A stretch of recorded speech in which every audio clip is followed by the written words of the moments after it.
Tonight we bring you another look at an event honoring America's wounded warriors. Brett Baer spent some time with a group of amazing veterans and their former commander-in-chief.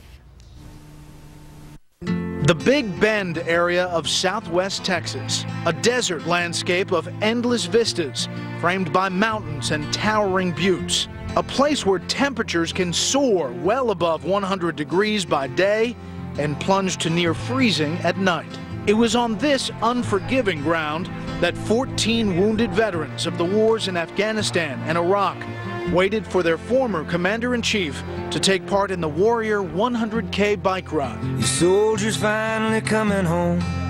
You and the kids, the life I missed. To no more nights alone. For the heroes, it would be a test of their skills and fortitude. For President Bush, it was an opportunity to raise awareness of the wounded veterans themselves and their proud spirit. Hey sir, how's it going? Yes sir, good to see you again. How you doing? And for me, it was a chance to observe an up-close and unprecedented gathering of wounded warriors and their former president. Brett, you ready? Ready, man. Yeah. I really don't miss much about Washington. Yeah, I miss you, but not much. But I do miss being the commander-in-chief. It's an unbelievable experience to salute men and women who wear our uniform and who volunteered in the face of danger. And this is one way for me to repay my gratitude. It's an honor for me to be here with them. Army Sergeant Sam Silla, who was injured by an IED, can't wait to saddle up with the president. There's definitely a connection that I think we have, just sort of our love of country, our love of sport, and our love for, America's soldiers. It's pretty awesome. It's personal. It's truly personal. Army Specialist Jacob Lerner, who lost his left foot to a landmine in Afghanistan in September of 2008, feels the same way. I'm almost speechless about it. Like, I'm just ready to get out there and ride, really. Oh, I can't wait to come back home and put away my gun. Do nothing but love. Start again if we can where it was. From the get-go, the rules are clear. No quarter asked, no quarter given. Not for the wounded vets, not for the 64-year-old former president, and certainly not for the guy from the Fox News anchor desk. You're a little quick out there, Mr. President. You're a little fast. Oh yeah, nice job. Woo! But President Bush, holy cow, he's like nonstop. He puts the hammer on. I went to ask him 2 questions. He was like...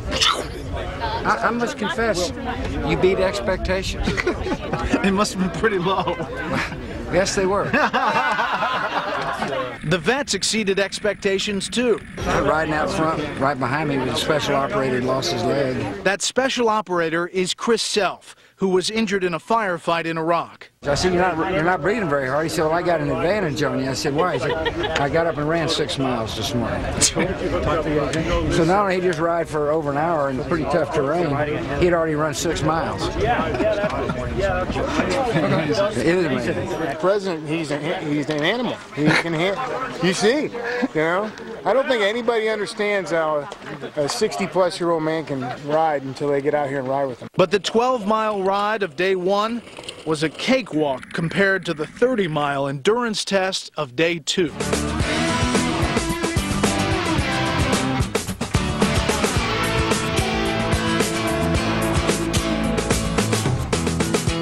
Halfway through the day, former Marine Staff Sergeant Andy Hatcher damaged a key piece of equipment. I endoed. I went over the handlebars, and I broke my prosthetic. So I ended up finding my way and was able to make it back here in one piece without making too much damage. It's just it's nuts and bolts, man. Like it'll break just like any other component on a bike.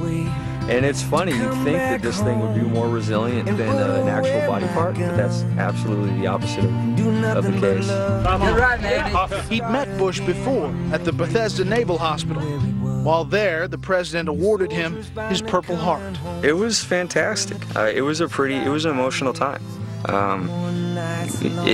It was. I guess it was.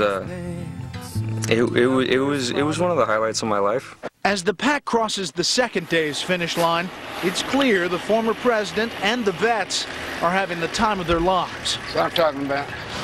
But that doesn't mean it was easy. The former president took his share of falls. He took a hard spill out there. He got up, got back on his bike, and brushed himself off and took off riding, without a thought. Lots of others took their lumps and loved it too. It's all about mountain biking. If you're not falling, then you're not mountain biking hard enough. With the day's riding done, President Bush poses for a few more pictures. Our dudes, we'll see you guys for dinner. That night, Bush and the vets share a meal and shoot the breeze. Talked about bikes, talked about riding, talked about crashing.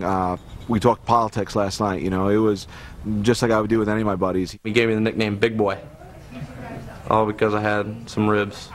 They were good ribs, but yeah, I got the nickname Big Boy. For the wounded warriors, a meal to remember, breaking bread with a former president. I feel a special kinship to those who wore the uniform during my time as Commander-in-Chief. You made the orders. Yes. You were the guy who made the decision. Do you feel responsible? Not really, because these are volunteers.